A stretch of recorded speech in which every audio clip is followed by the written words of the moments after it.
young, it's the life. Once again, it's the life. What's up, man? This is Joey from MHOL sitting down with the founder of NVEuro clothing brand, Mr. Anthony. Yeah, what's good, brother? What's How you happening, doing? man? Appreciate you coming by the office, you know? Yeah, no problem. It's an honor. Man. Happy to be here. Yes, sir. Can you tell us what is the meaning behind NVEuro? When I first started, you know, it was young Euro, so I came to a point in life where I was just like, man, I need to mature. Nobody's gonna take me serious. I'm from New Orleans. They got young money, so I was like, you know, I need something. I was looking at the 7 deadly sins of the world, and I wanted something based off emotion, right? So, and then envy just stuck out at that moment, and I was like, well, it can't just be like envy. You know, envy is a double meaning as far as spelling goes. So I just took the E and the Y off, and from there, you know, everything just came together as far as like, you know, as I was learning about life and the brand, you know, it so was like the brand was growing with it. Like it was blossoming as much as my mind was. So, excuse me. So like everything became natural and organic as far as the meaning, you know, wealthy mind, humble hearts, good karma and smiles. You know, I wanted to do something positive. And all that was inspired by, like, you know, Jonas Bavakwa, rest in peace, from founder of LRG. You know, I had an LRG jacket, and then, like, you know, I look at the inside of the tag, and it's, like, made from 145% of love. And I'm like, whoa, like, you know, that made that garment that much more worthy, despite how much I bought it for. And that's what I wanted to bring every year, like, you know, architects of our future, bring that, you know, that you can be young and still think ahead. You know, you don't have to be living life reckless, or, you know, you could, you know, have your dreams panned out, and you know, I feel like people can relate to that. I want something people can relate to. Emotions, storytelling. Follow us on this journey.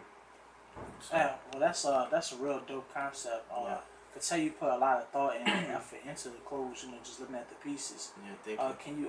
Can you tell us when you first knew, like, you really wanted to start designing clothes? Yeah. It all happened by accident. You know, I was in class my last year of high school. Everybody's like, yeah, I'm gonna be a pharmacist, I'm gonna be this, and I'm like, I was really confused. Like, not only that, I was such in a rush to get out of school that I took extra classes, so I was graduating a year early. So when I did that, I was like, damn, you know, it happened, and I'm graduating a year early. Now what am I gonna do? One of my classmates walked into class. He had a sweater on, and he's like, I made this. And in my mind, everything just like a flashback, like, he made that, let me make one. Yeah. Let me start a brand, you know. Yeah. Like that little plant of seed of thought. So from there, just started with the run of shirts. Nothing serious. I'm like 17, selling it out of my car, you know, to my classmates, and I got like a crazy response. All those shirts sold, so I'm like, whoa, this could be serious, you know. So I did more shirts, hoodies, very simple, nothing like complicated, and just the positive feedback and it's selling, and, you know, led me to wander off like this could be a business. You know, I mentioned this before, but, you know, nobody from the city has kind of blew up with the clothing. Right. So that dream was not realistic.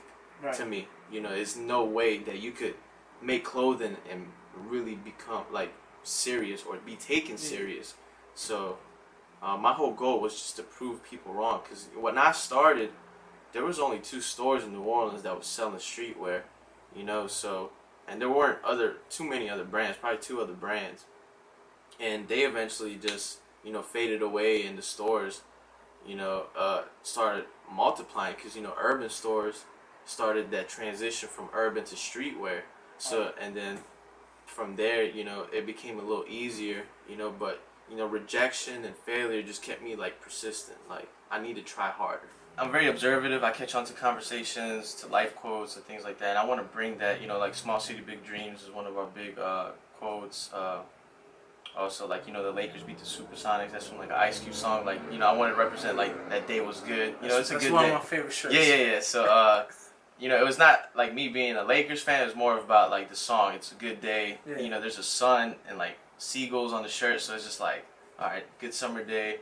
Let me wear that. So it's all about like meaning. I want to do everything that's like deep meaning. I don't want to just like create designs and just like out the door. So, you know, once people catch on to it, you know, it makes it that much better. So, the design process, it doesn't take me like hours and hours like people think. You know, I'm not in the dark room like, oh, you know, all my crazy shit. But excuse me. So like, you know, for example, I could be sitting down and I hear a conversation and I catch on to somebody what they say, like a witty, like, you know, everyday saying, and I, you know, color schemes like the roof or ceiling of a building. So I try to take the best of that and then put that to the design. Like we was just discussing, I mean, streetwear is just is blowing up everywhere.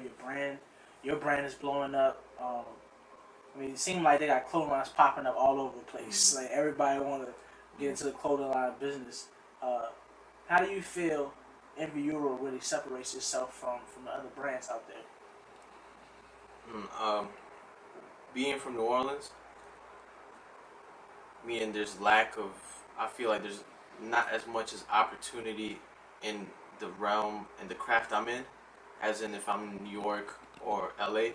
We bring something different as far as like colors and things we chose to put like patterns on. Like we, you know, for example, like camel. Everybody's doing camel. So when I decided, I was like, if we're gonna do camel, we have to do our own camel. So we have our own camel pattern. And at first I was kind of iffy because like it's puzzle pieces, so you just don't know how people will react to it. And luckily, you know, it did extremely well for us this summer, and we're gonna run with that. So like, you know, that what I felt like is gonna be taking NVEuro and create its own entity is just creating our own patterns, staying in our own lane, and minding our business.